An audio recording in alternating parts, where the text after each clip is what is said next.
Salut à tous, alors c'est Frédéric Delavier. Alors ce soir, je voulais vous faire une petite vidéo que je vais improviser, même si j'ai pris quelques notes, car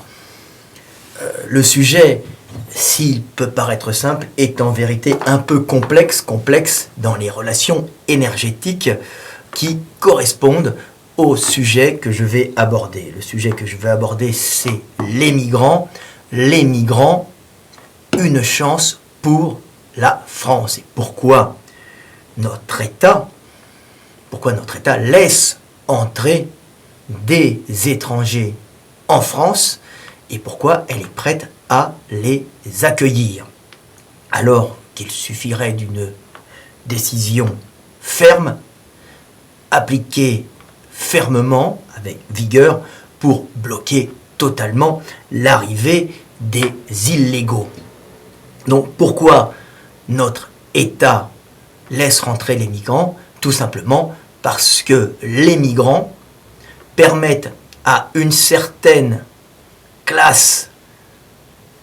politique, on va dire plutôt à la classe politique, au pouvoir, de continuer à vivre grassement. Et je vais vous expliquer comment nous, les Français, sommes globalement les dindons de la farce. Nous sommes pris au piège, tout simplement pour que des politiques continuent à vivre, des politiques qui sont trop nombreux, on va dire des fonctionnaires et des politiques qui sont bien trop nombreux et bien trop grassement payés, continuent à vivre d'une façon pléthorique sur le dos des travailleurs,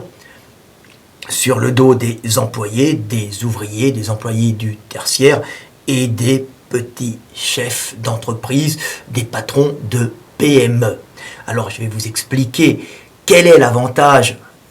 d'avoir des migrants, puisqu'un État, s'il les laisse rentrer, c'est bien qu'il y a un avantage, mais cet avantage va pour une certaine catégorie de la population et non pour le peuple en général des producteurs, donc les PME et les employés. Donc, je vais vous décortiquer tout ça et je vais aussi vous expliquer que l'hyperclasse qui dirige le monde n'est pas la véritable responsable de cette entrée des migrants. C'est une décision politique, les politiques étant, bien que sous la coupe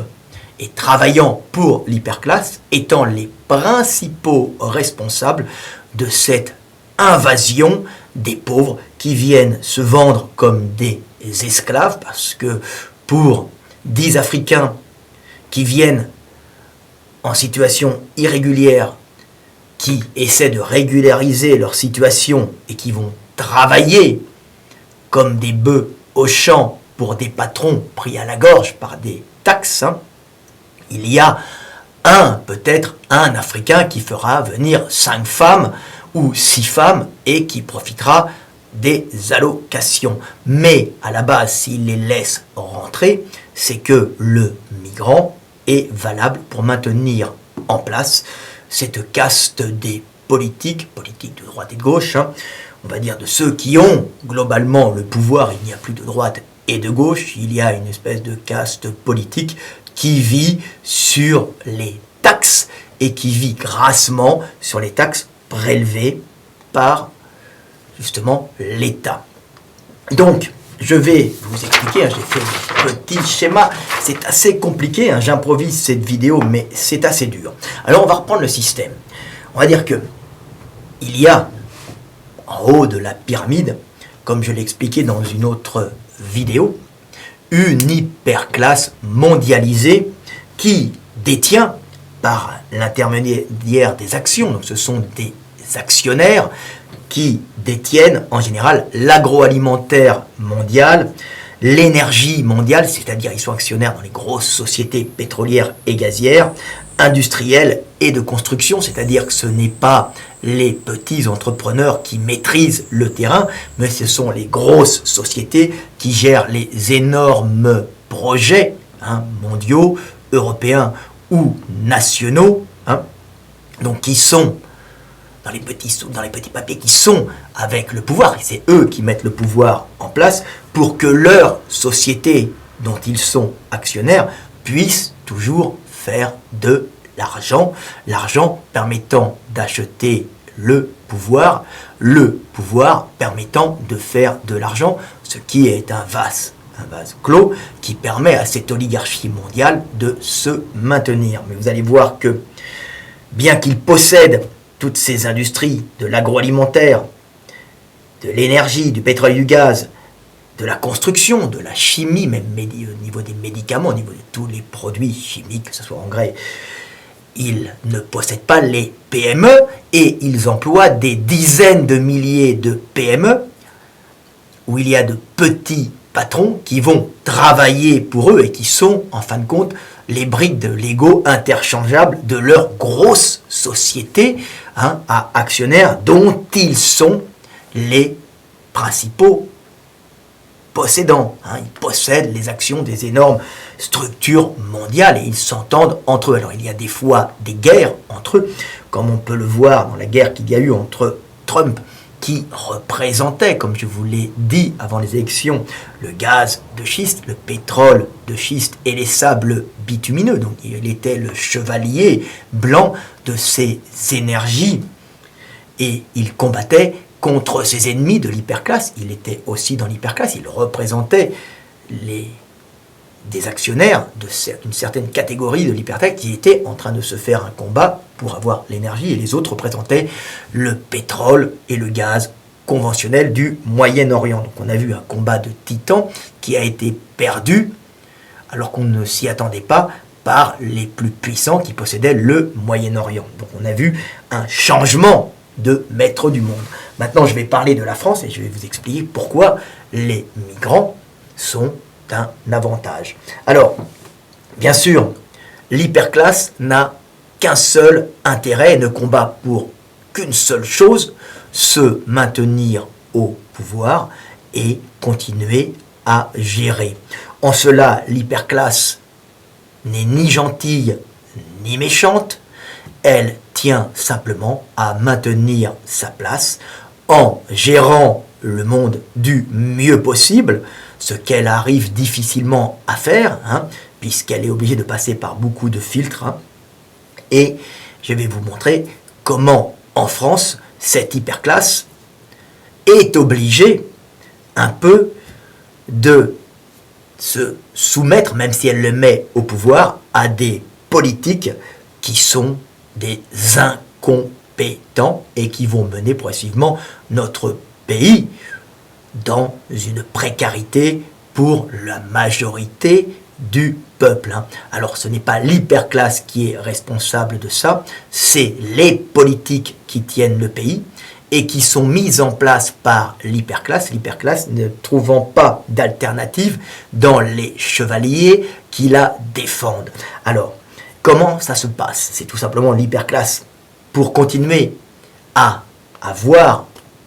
la mainmise sur un État, donc pouvoir lui diffuser le gaz et le pétrole à bon prix, donc pour avoir gagné un maximum d'argent, pour pouvoir diffuser son agroalimentaire et employer à plus bas prix les industries qui travaillent pour elle, a intérêt justement de mettre au pouvoir des politiques qui feront des lois fiscales et des lois, on va dire, des lois concernant le travail ou la retraite, favorisant ces grosses entreprises, leur empêchant de payer de trop lourdes taxes, ou favorisant l'implantation de ces grosses entreprises dans des zones détaxées, où justement aussi l'État qu'elle aura mis au pouvoir, les politiques qu'elle aura mis au pouvoir, favoriseront ces grosses entreprises en les employant pour bâtir les routes, pour bâtir l'infrastructure de cet État, payé sur l'argent des contribuables, on va dire des esclaves, des travailleurs, que ce soit des PME ou de leurs employés. Donc, l'hyperclasse a comme politique d'être derrière tous les partis, être plus ou moins derrière tous les partis, et de favoriser ces partis en les mettant au pouvoir par l'intermédiaire des médias, que ce soit les radios, que ce soit les télés. Maintenant, elle commence à posséder un peu Internet, certains réseaux Internet, elle rachète des youtubeurs connus, mais elle possède aussi des maisons d'édition, elle possède les télés, par l'intermédiaire des actions qu'elle possède là-dedans, et elle permet à ce moment-là de faire l'opinion et de générer des désirs chez le peuple et de disgracier un politique ou d'en élever un ou d'en mettre en lumière un, ou en voyant que le peuple, parfois, il y a des choses qu'elle ne contrôle pas, que le peuple veut d'un seul coup cet individu, elle va se mettre derrière cet individu qui est sorti de nulle part pour être à ce moment-là financer la campagne politique de cet individu que le peuple aura au début plébiscité, pour pouvoir, quand ce politique sera mis au pouvoir le tenir un peu par les couilles pour lui dire « rends-moi l'aide que je t'ai donnée » en passant des lois fiscales et des lois, on va dire, sociales concernant le travail qui favoriseront mes sociétés. Donc c'est pour ça que l'hyperclasse peut tout simplement se trouver derrière un parti de gauche, un parti de droite ou un parti centriste. Elle est toujours là à financer plus ou moins les partis, à en mettre en disgrâce un, en mettre en lumière un autre, à jouer un peu avec ces partis comme des marionnettes, pour le moment venu de l'élection, être toujours derrière le bon parti pour que ce parti lui fasse les lois fiscales, l'exonérant d'impôts, pour qu'elle continue à avoir l'argent, le maximum d'argent, pour pouvoir acheter des alliances, pour avoir le pouvoir d'acheter des alliances pour faire de l'argent lui permettant d'acheter le pouvoir pour faire de l'argent lui permettant tout le temps ce vase clos qui permet à cette hyperclasse de se maintenir. C'est redondant, mais c'est redondant depuis des centaines d'années, on va dire. Donc voilà comment cette hyperclasse se maintient. Elle n'est ni bonne ni méchante. Mais le problème en France, c'est que la France est un pays de caste où il n'y a pas de montée sociale, même si l'hyperclasse peut être derrière des entreprises allemandes, des entreprises américaines, des entreprises chinoises. Les entreprises chinoises appartenant en général à l'hyperclasse chinoise, qui sont très nombreux, qui forment en fin de compte un monde, mais on va dire que l'hyperclasse européenne appartient en partie à des gros consortiums d'actionnaires qui viennent d'Amérique, d'Inde, d'Angleterre, d'Allemagne, du Moyen-Orient, beaucoup aussi, et ces gens s'entendent s'entendent bien et vivent en vase clos et s'entraident les uns les autres. Mais en France, il y a un problème, il y a un énorme problème que l'hyperclasse a du mal à gérer et qu'elle est obligée de faire avec, c'est le problème d'être un pays de caste, donc depuis l'époque celte, on va dire. La France n'est pas une méritocratie germanique,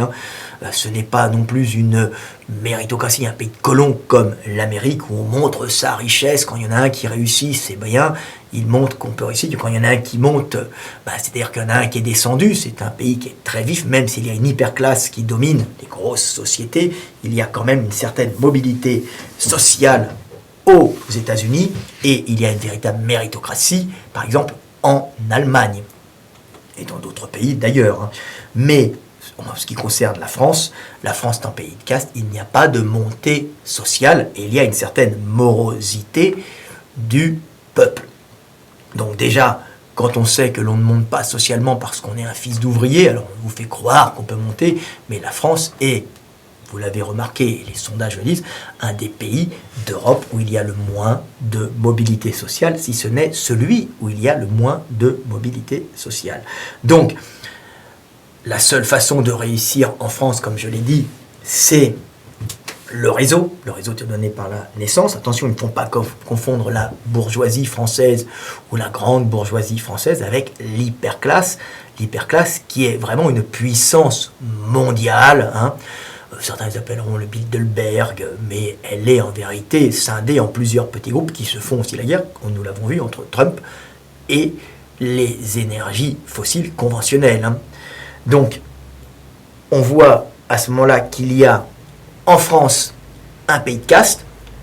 la bourgeoisie, la haute bourgeoisie, la moyenne bourgeoisie, hein, la haute bourgeoisie qui a remplacé l'aristocratie, la classe moyenne des producteurs, les ouvriers, le tertiaire, les agriculteurs qui sont moins en moins, et en bas, les petits travailleurs occasionnels, les RSA, les gueux, quoi, ceux à qui on achète le silence et la paix sociale avec un RSA, une aide au logement, et puis un peu de foot, et en leur laissant la console de jeu pour aller faire du Call of Duty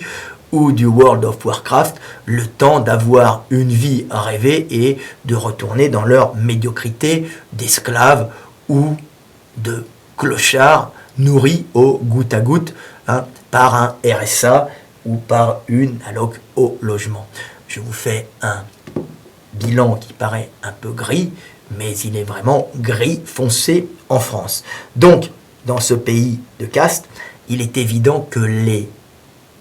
employés ne travaillent pas avec joie puisqu'ils n'ont pas l'espoir de monter comme aux États-Unis, même s'il y en a très peu qui montent aux États-Unis. Il y a tout le temps cet espoir du gars parti d'en bas, hein, du petit gars qui a réussi à monter avec sa start-up et qui est devenu milliardaire. Hein. En France, ça ne se fait pas, ou très rarement. Donc, les gens sont sans espoir, sont moroses, jaloux. Hein, et pour travailler, il faut qu'ils soient un peu pris à la gorge. Donc, pour les prendre à la gorge, qu'est-ce qu'on leur fait ? Eh ben, on les fait consommer et on les met à crédit. Hein, donc c'est pour ça qu'en France, le loyer est globalement très cher. Alors on dit oui, il y a des zones où on peut se loger facilement. Ben oui, bien sûr, en pleine campagne, quand il n'y a pas de travail, vous pouvez vous loger, mais vous allez crever la dalle et vous aurez juste pour manger un RSA, à moins que vous ayez l'idée de faire une petite société par correspondance, mais c'est vraiment quelque chose de rare. Donc, en général, le Français, s'il ne peut pas monter socialement, la seule motivation qu'il aura pour travailler, c'est de ne pas être à la rue, hein, et de continuer à payer son crédit auto, ou crédit à la consommation quand c'est un gueux, quand c'est un pauvre, quand c'est un esclave qui n'est même pas capable d'acheter son appartement, ou crédit au logement sur 30 ans, quand le gars aura acheté une merde de pavillon de banlieue pour mettre ses enfants, hein, parce qu'il n'a pas d'autre moyen, il se tapera 2 ou 3 heures de voiture par jour, et à ce moment-là, pris à la gorge par un crédit, il ira travailler chez un patron pris à la gorge par des taxes. Et pourquoi nous sommes pris à la gorge ? Par ce système de caste, bien sûr, mais aussi par une caste politique bien trop nombreuse, parasite, qui vit sur le système français. Et c'est pour ça que la France est un pays qui s'écroule. Alors, bien sûr, l'hypercaste n'est pas responsable de ces parasites politiques de droite et de gauche et de tous ces fonctionnaires inutiles qui bouffent sur le système. Il n'y a qu'à voir tout le nombre des fonctionnaires qui ne servent à rien, ou des gars qui sont payés, qui sont aux collectivités locales, et qui sont payés 5 ou 6 000 euros à aller voir, par exemple, je sais pas moi, les pompiers pour inaugurer ou pour aller serrer la main, hein, ils sont dans des boîtes de garage, ça ne sert à rien, hein, ils sont de gauche ou de droite, et ils vont représenter les pompiers à droite à gauche, ils sont payés 5 000 euros à aller voir et aller faire des dîners et serrer la main aux pompiers, discuter avec, hein, être une interface entre, par exemple, les pompiers, les gendarmes ou les agriculteurs et le ministère qui, en vérité, en a que foutre. L'essentiel pour le ministère étant de prendre des taxes sur les travailleurs pour continuer à vivre. Parce que malheureusement, les politiques français, certains cherchent à améliorer la vie du peuple, mais la majorité sont des incompétents qui rentrent en politique quand ils sont jeunes, parfois par désir de changer le monde, mais quand ils voient la manne que cela rapporte, l'argent que le métier de politique ou le métier de fonctionnaire d'État peut rapporter, et les facilités en tout genre, que ce soit les logements, les chauffeurs, les petits fours, hein, eh ben, ils y restent. Et c'est pour ça que nous avons toute une horde de sénateurs, de députés, de hauts fonctionnaires qui par milliers, dizaines de milliers et centaines de milliers, sont en train de gréver, sont en train d'affaiblir un pays pris à la gorge. Et c'est pour ça qu'ils ont trouvé la solution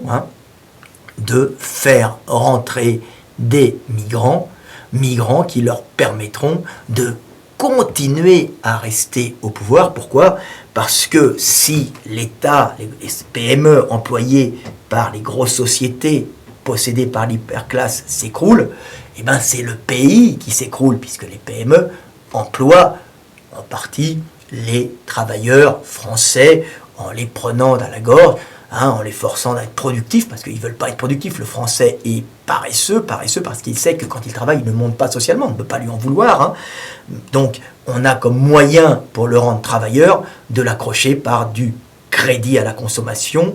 un loyer élevé ou crédit logement. Donc, terrorisé de perdre son logement ou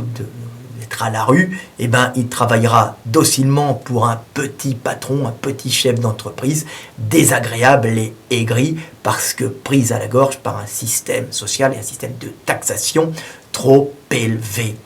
pour en vérité entretenir la masse des politiques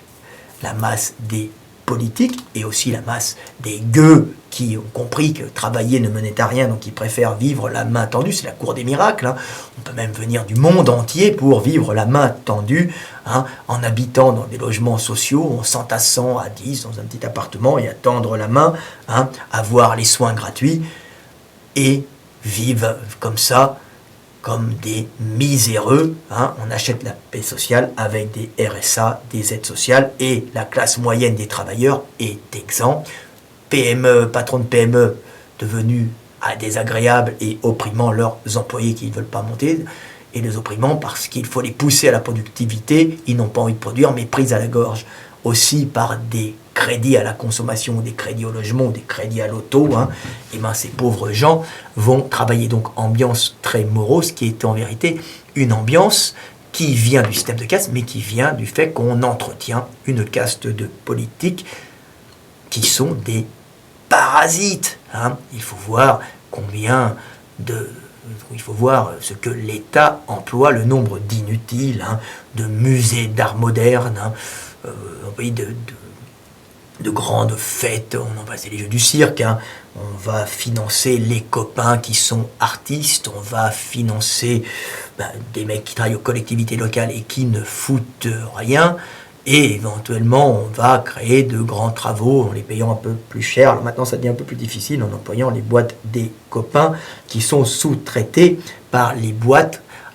appartenant, par les grosses sociétés appartenant à l'hyperclasse. Donc on voit que le problème français et le problème des migrants est en vérité directement lié à la classe politique, et pour augmenter la productivité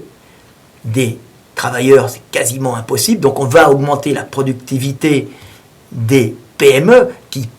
payent beaucoup de taxes qui permettent de faire venir les politiques. Et ben on va dire qu'il faut faire rentrer des pauvres migrants qui, en cours de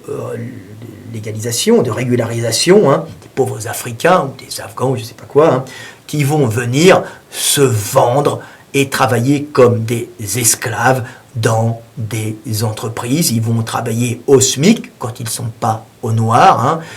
ce qui permet de faire marcher, de continuer à produire, et en produisant, on va payer plus de taxes, et en payant plus de taxes, on va faire vivre les politiques. Donc pour que les PME puissent produire, parce que le français n'est pas assez productif, puisqu'il le sait qu'il ne monte pas socialement, eh ben on remet, si vous voulez, de l'énergie dans les PME pour que les PME puissent être compétitifs, du moins au niveau français et un peu européen et mondial, en tout cas ne pas s'écrouler. Mais c'est un écroulement progressif puisque le système est parasité par tout ce système de caste et ce système de politique. Donc on va faire rentrer momentanément du fioul humain que sont les migrants qui vont bosser pour un SMIC quand ils sont en cours de régularisation. Et pour eux, c'est pas grave, puisque ils n'ont pas de frais de logement, ils ne sont pas pris à la gorge par des crédits, à moins qu'ils achètent peu de crédit à la consommation, des baskets pour faire bien. Le migrant africain va s'acheter un beau survêtement et ou un costard de marque ou des baskets Nike dernier cri, seule chose qu'il puisse acheter, mais il reviendra coucher à 10 dans un appartement et renverra une partie de son argent en Afrique, et en travaillant comme ça, il ne lui faut pas beaucoup puisque son logement ne lui coûte rien, mais ça c'est une des conditions de vie que les Européens, le Français on va dire de base, ne peut pas vivre. Quand je dis français de base, ce n'est pas le blanc, il ne faut pas confondre avec les racialistes. Je parle du français de base, de toute origine, celui qui a les papiers français, qui est français, qui travaille français, le petit employé, qu'il soit d'origine berbère, d'origine africaine ou majoritairement d'origine française de souche, eux sont pris à la gorge, désirent avoir des maisons, donc sont pris par des crédits, ne sont plus rentables, et à ce moment-là, on fait rentrer, pour dynamiser les entreprises, les PME qui sont surtaxées, on fait rentrer des migrants qui, eux, vont travailler pour un SMIC. Il y en a quelques-uns qui sont blacks dans les restaurants, mais en général, ils travaillent pour un SMIC et ils vont s'entasser en banlieue, ils vont s'entasser sur la périphérie des villes, dans des locaux où ils sont à 10, à 15, et là, ils reviennent, ils reprennent les transports en commun après, et ils viennent travailler. Pour eux, c'est très bien parce que c'est la guerre. Il faut faire survivre sa famille africaine, sa famille sri-lankaise, j'en passe, et des meilleurs. Mais ils vivent dans des conditions qu'un Français de base refuserait, bien sûr, puisque ce sont des conditions d'esclavage, esclavage qui est voulu par notre gouvernement, qui se maintient en place par cet esclavage qui permet aux PME de ne pas s'effondrer et qui permet aux PME d'être un peu plus productives parce que le français manque de productivité. Pourquoi en aurait-il, sachant que de toute façon son avenir est de rester à la même place, puisqu'il n'y a pas de montée sociale en France, c'est un pays de gaz. Vous voyez, un gros problème moral, plus un problème de parasitage de la classe politique qui peut en général venir de la bourgeoisie, comme on a vu avec Fillon, souvent son parti est un parti dominé par la bourgeoisie, mais comme le Parti socialiste est un parti de classe moyenne, en général beaucoup de fonctionnaires, petits fonctionnaires qui se sont mis dans la politique, qui sont devenus socialistes, voyant la manne, voyant l'argent, voyant les avantages que ça donnait, et par ces avantages, on veut y rester, la politique étant en vérité un lieu bien douillet où l'on peut profiter de la vie, tout simplement sans trop se fatiguer, profiter de la vie comme un bon gros parasite sur les producteurs. Alors ça, c'est les politiques français, politique allemand, c'est pas la même chose, mais c'est pour ça qu'en France, on continue à dire que c'est bien les migrants, on a fait rentrer des migrants et on a toujours cette politique d'émigration. N'oubliez pas que dans les années 60, on allait chercher des gens au Maghreb et en Afrique parce que la productivité du français était moindre, ce qui est normal puisqu'il n'y a pas de méritocratie. Mettez un peu d'espoir dans les hommes et ils bosseront à fond, heureux et joyeux dans un projet commun. Dites-leur que vous bossez, faites-leur ressentir que vous bossez pour une oligarchie qui vous méprise. Ils ne feront pas grand-chose, sauf s'ils sont pris à la gorge par des crédits, par justement tout ce système de consommation, et puis on les prend à la gorge par ça, on les attache par ça, comme les petits dirigeants de PME. Et pour les pauvres, on leur met le PMU, le foot, pour leur faire oublier leur médiocrité et leur situation d'esclaves. Et comme ils ne sont pas assez producteurs, et voilà, on fait rentrer des migrants et on dit que c'est pour aider les gens, alors qu'en vérité, on profite de la misère du monde, on profite de la surpopulation, la surnatalité dans tous ces pays d'Afrique, pour faire rentrer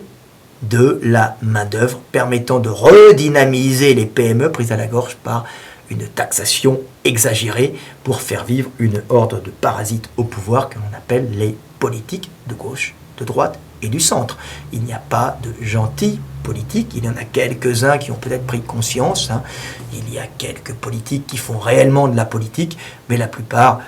se contentent de faire de la politique pour vivre grassement, survivre et profiter d'un système. Vous voyez les sénateurs et les députés qui dorment, qui passent des lois comme ça, lois en général sociales. N'oubliez pas que les lois fiscales sont faites pour favoriser les grosses sociétés de l'hyperclasse qui en général ne sont pas imposées, mais pour les favoriser, donc favoriser ce qu'emploie l'hyperclasse. Donc l'hyperclasse emploie les PME, elles ne possèdent pas les PME, mais elles les emploient. L'hyperclasse possède en tant qu'actionnaire les grosses sociétés qui emploient les PME. Donc l'hyperclasse s'arrange pour toujours mettre au pouvoir le parti que le peuple désire, par l'intermédiaire, alors ou le parti que le peuple désire, ou de mettre dans la tête du peuple le parti pour qui voter grâce aux médias que cette hyperclasse possède, et qui permettra de toujours mettre au pouvoir le politique qui est le mieux vu par le peuple et qui est en train de monter et qui va devenir président, un peu comme ce qui est arrivé à Macron, qui était le candidat de l'hyperclasse, et dont le but est de soulager, ni méchant ni gentil, les patrons. Pourquoi ? Pour pouvoir rendre le monde, on va dire la France, plus dynamique et les entreprises plus productives, pour tout simplement continuer à financer les politiques et non pour pouvoir rendre les travailleurs plus heureux, les travailleurs qui ne sont que des esclaves modernes, on va dire les travailleurs, les employés, les ouvriers, employés du tertiaire, tout ça, mais de moins en moins d'employés du tertiaire, mais il y en a encore, quelques ouvriers encore, mais il y en a, je veux dire, moins en moins d'ouvriers classiques comme 19e, beaucoup d'employés de service, tout ça, qui appartiennent justement à ces PME, mais il y a encore des PME qui travaillent pour les grosses sociétés, qui produisent des choses très intéressantes, mais ces PME sont la source sur laquelle les PME et les salariés qu'ils emploient sont la source d'énergie qui fait vivre ces politiques parasites. Et si on enlevait une partie de cette caste politique, je vous dis que le pays irait 100 fois mieux. Si l'État était moins gourmand, quand je parle de l'État moins gourmand, ce n'est pas enlever des postes d'infirmières, ce n'est pas enlever des postes de gendarmes, ce n'est pas ne pas construire des routes ou des hôpitaux, c'est enlever tous les inutiles qui vivent grassement sur les petits chefs d'entreprise obligés pour survivre d'employer du migrant et de pressuriser leurs employés français, paresseux parce qu'ils n'ont pas d'espoir de monter, et en fin de compte de les pressuriser parce que derrière ça, là, il y a possibilité de les pressuriser parce qu'ils sont pris à la gorge par des crédits. Vous voyez un système assez infect, dont l'hyperclasse n'est pas responsable, mais l'hyperclasse joue sur ce système faute d'en trouver un autre, elle reste toujours au pouvoir. Ce qu'il faut vraiment changer, c'est le rouage intermédiaire,